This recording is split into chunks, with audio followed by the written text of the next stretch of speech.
এই মুহূর্তে সব থেকে বড় রাজনৈতিক বার্তা বিজেপির রাজ্য সভাপতি শ্রমিক ভট্টাচার্যের মুখে। তিনি স্পষ্ট ভাষায় জানিয়ে দিলেন, তৃণমূলের যেসব নেতাকর্মী চুরি ও দুর্নীতির সঙ্গে যুক্ত তাদের জন্য বিজেপির দরজা সম্পূর্ণ বন্ধ। তবে একই সঙ্গে তিনি বলেন, তৃণমূলের মধ্যে অনেক ভালো মানুষও রয়েছেন যারা পরিস্থিতির চাপে দল করতে বাধ্য হয়েছেন। অনেকেই অন্যায়ের বিরুদ্ধে মুখ খুলতে পারেননি, আবার কেউ প্রতিবাদ করলেও চাপের মুখে পড়েছেন। শ্রমিক ভট্টাচার্য বক্তব্য, সেই সমস্ত মানুষ যদি বিজেপির দরজায় কড়া নাড়েন তাহলে দল অবশ্যই বিষয়টি মানবিকভাবে বিবেচনা করবে। রাজ্য রাজনীতিতে এই মন্তব্য ঘিরে ইতিমধ্যেই শুরু হয়েছে জোর রাজনৈতিক চর্চা। বিস্তারিত কি বলেন বিজেপির রাজ্য সভাপতি, শুনুন তার মুখেই।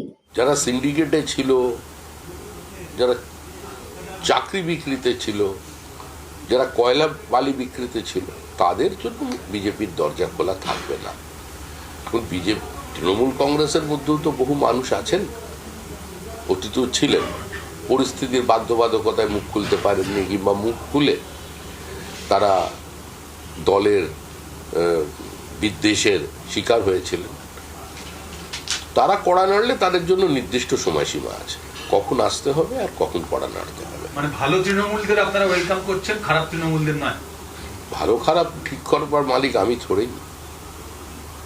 ভালো খারাপ বলে তো কিছু হয় না, এত রামকৃষ্ণই বলে গেছেন, সীমাও বলে। বিজেপির তৃণমূলীকরণ হবে না। কোনো ঋতব্রত, কোনো সত্যব্রত, কোনো পরমব্রত, কোনো চিত্রব্রত যারা আছেন না, এদের জায়গা এখন বিজেপিতে নেই, দরজা বন্ধ। বিজেপি নিজের শক্তিতে, নিজের কর্মীদের নিয়ে, হার্ডকোর বিজেপি অ্যাক্টিভিস্টদের নিয়েই আমরা আজকে 206 পৌঁছেছি। কদিন পরে ওটা 207 হবে। আমাদের আর কোনো ইম্পোর্ট করার প্রয়োজন নেই।